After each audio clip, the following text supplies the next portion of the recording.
at the year end,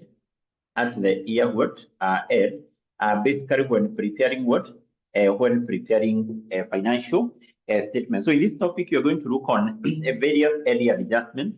One of the adjustments is adjustment relating to the depreciation.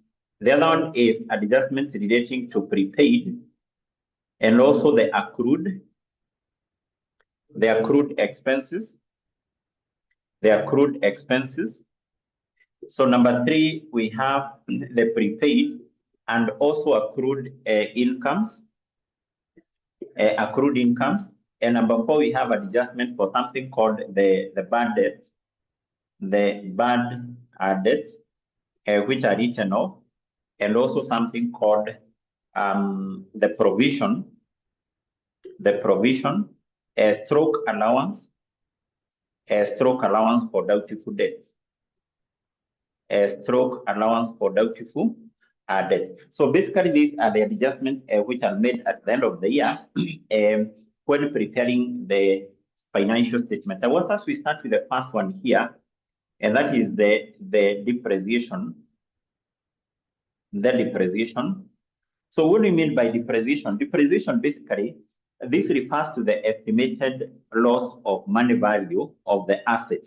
It is estimated loss of money value of what? Of the asset. Remember what I've said is that assets such as buildings, assets such as motor vehicles, furniture, and fittings, those particular assets basically tend to lose some value as a result of a number of factors, or basically due to a number of reasons. Like if today you buy a new asset and you keep it somewhere without even using it, due to the passage of time, that asset will lose value. If you buy a car today, 2 million, you park it somewhere, you're not using it.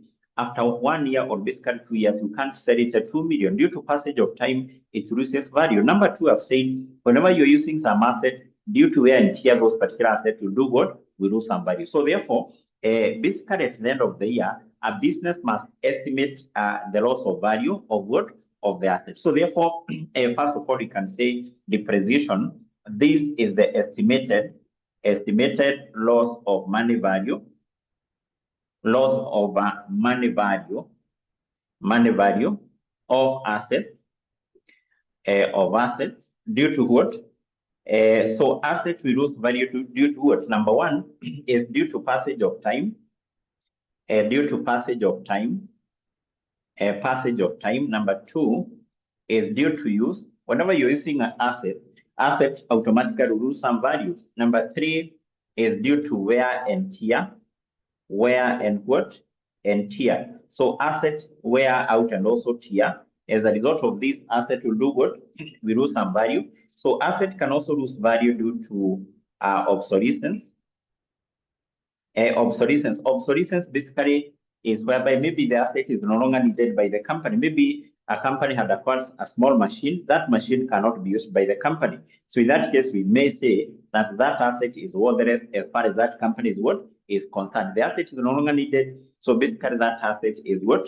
Is worthless. So therefore, these are basically some of the reasons why the asset lose some value. And therefore, at the end of each year, the business should actually estimate the loss of money value of the asset, and that loss of money value of the asset should then be recognized as an expense, or actually should be treated as an expense when the business is computing the profit or loss. Because generally what we know is that the asset lose value because they are being used. So they are being used in the business in generating what? Income. So therefore, that loss of money value of the asset, we are saying that this one will actually be accounted for as an expense when computing the profit